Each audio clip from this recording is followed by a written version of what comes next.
Praise the lord.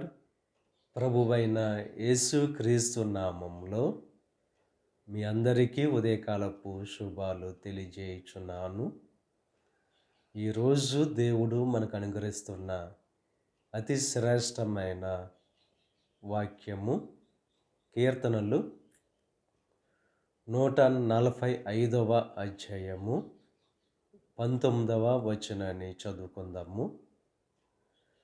తన యందు భయభక్తులు గలవారి కోరిక ఆయన నెరవేర్చును, వారి మొర ఆలకించి వారిని రక్షించును. ఎవరైతే దేవుని యందు భయభక్తులు కలిగి ఉంటారో వారి కోరికను దేవుడే నెరవేరుస్తానని చెప్పి వాగ్దానం చేస్తున్నారు. వారు మొరపెట్టినప్పుడు వారి మొర ఆలకించి దేవుడు వారిని రక్షిస్తానని చెప్పి వాగ్దానం చేస్తున్నారు. ఉదయకాల సమయంలో దేవుని ఎడల మనకు భయము భక్తి ఉందో లేదో పరిశీలన చేసుకోవడానికి దేవుడు గొప్ప భాగ్యాన్ని ఇచ్చాడు. ఎందుకు దేవుని యందు భయభక్తులు గల వారి కోరిక ఆయన నెరవేరుస్తాడంటే, ఆయన యందు భయభక్తులు గలవారు ఉత్తమమైన కోరికలు కలిగిన వారుగా ఉంటారు.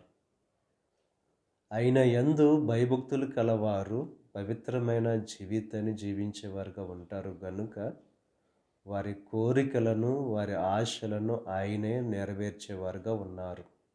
మన జీవితంలో దేవుని యందు భయభక్తులు కలిగి ఉండడం ఎప్పుడైతే అలవాటు చేసుకుంటామో దేవుని యొక్క ఆశీర్వాదాలు పొందుకునే వారంగా మనం ఉంటాం. ఆయన యందు భయభక్తులు కలిగి ఆయన త్రోవల యందు నడుచు వారందరూ కూడా ధన్యులు. వారి జీవితం అంతా ధన్యకరమైన జీవితంగా ఉంటుంది. ఈరోజు ఒకసారి మన యొక్క జీవితాన్ని పరిశీలన చేసుకుని దేవుడంటే భయము భక్తి ఉందో లేదో పరిశీలన చేసుకుని దేవుని యందు భయభక్తులు కలగడానికి ఎప్పుడైతే ప్రయత్నం చేస్తామో, దేవుడంటే భయము భక్తి కలిగిన వారముగా ఉంటామో అప్పుడు దేవుడు మన జీవితంలో సమస్తాన్ని అనుగ్రహించేవారుగా ఉన్నారు.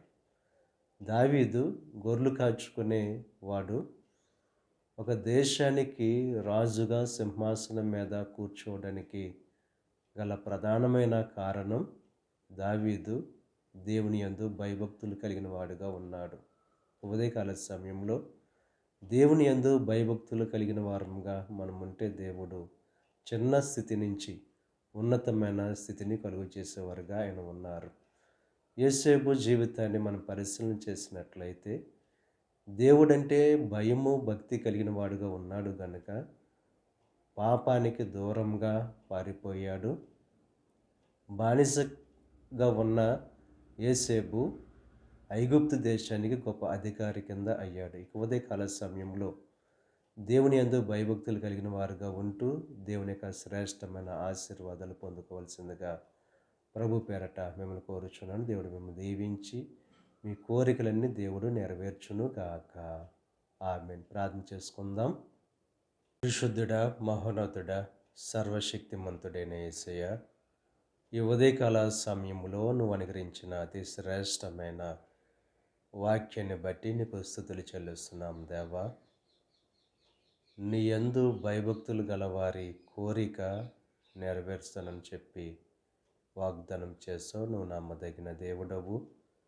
ఎవరైతే నీ యందు భయభక్తులు కలిగి ఉంటారో వారి జీవితాల్లో గొప్ప అద్భుతమైన కార్యాలు జరిగించే దేవుడుగా నీవు ఉన్నావు కనుక దేవా, నీ యందు భయభక్తులు కలిగిన మనసు ప్రతి ఒక్కరికి కలుగు చేయండి.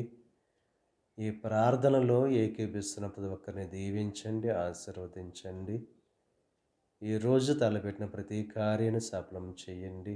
వారి రాకపోకల్లో నీకు సహాయం అనుగ్రహించండి. వారి యొక్క పనుల్లో, వ్యాపారాల్లో, ఉద్యోగాల్లో, సమస్త విషయాల్లో నీ కృప చూపించండి. ఎవరికైతే లోటులు ఉన్నావో ఆ లోటులన్నీ తీర్చండి. సమృద్ధైన మేలులతో నింపి నడిపించండి. ఈ దిన ఆశీర్వాదాలు ప్రతి ఒక్కరి మీద మెండుగా కురంభరింపచేసి నీ దీవులతో నింపి నడిపించమని మా ప్రభువైన యేసు క్రీస్తు నామం పేరట వేడుకొనుచున్నాం తండ్రి. ఆమేన్. తండ్రి, కుమార, పరిశుద్ధాత్మ త్రియేక దేవుని యొక్క కృప సదాకాలం మనకు తోడై ఉండి దేవుని యొక్క దీవెనలు ఆశీర్వాదాలతో నింపి నడిపించునుగాక. ఆమేన్.